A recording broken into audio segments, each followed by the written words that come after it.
I understand this is difficult, but we need to discuss the next steps. Her condition is stable for now, but we have to be realistic about the prognosis. Let me be very clear. Why did you abandon your mother when she asked for help with the hospital bills? But the moment you heard she was dead, suddenly you all have time and you're willing to pay? You disappear when the bills arrive, but the second you think she's gone, you're here with open checkbooks. Hurry, Where was we this have to get to urgency when admissions. she needed you most? I know. I'm right with you. This way, it's just ahead. Almost there. Stay with me. Mama Said was not always weak. There was a time her hands were strong enough to carry the weight of her children's future. Every morning before the sun rose, she was already awake, working, struggling, sacrificing. She sold food in the market, sometimes under the hot sun, sometimes in the rain, and many nights she went to bed hungry so her children could eat. When they were sick, she didn't sleep. When they cried, she held them close. When they needed school fees, she found a way. She gave them everything, even when she had nothing. Years passed, the children grew. They left the small house, chasing bigger lives, better lives. At first, when they called, "Mama, how are you? I'll visit soon." But soon became later, and later became never. One afternoon, Mama Sadeh collapsed. Neighbors rushed her to the hospital. She lay there, weak, her body tired, her breath slow. The doctor tried his best, but the bills kept rising. So he called her children one by one. "I'm at work.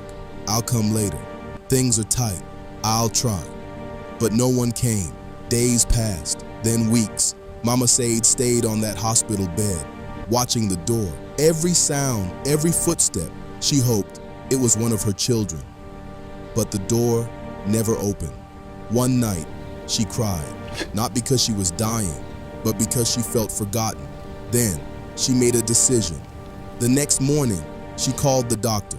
"Please," she whispered, "tell my children that I am gone." The doctor hesitated, but when he looked into her eyes, he understood. So he made the calls. Your mother didn't make it, and suddenly, everything changed. "I'm coming now. I'll pay the bills. We must give her a proper burial. I'll buy the best coffin." Within hours, they all arrived. The same children who were too busy now had time, now had money, now had urgency. They stood together, discussing, planning, arguing about who would do more. Then the doctor said, "Come, see her." They followed him, slowly, silently. He opened the door, and there she was, alive. Their hearts stopped, their voices disappeared. "Mama," the doctor stepped forward. "When she was alive," he said, "she needed you, but you were busy. And now you heard that she is dead, you suddenly have everything to give." Silence filled the room.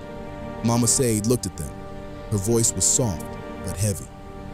"I didn't need a big burial. I needed you when I was alive."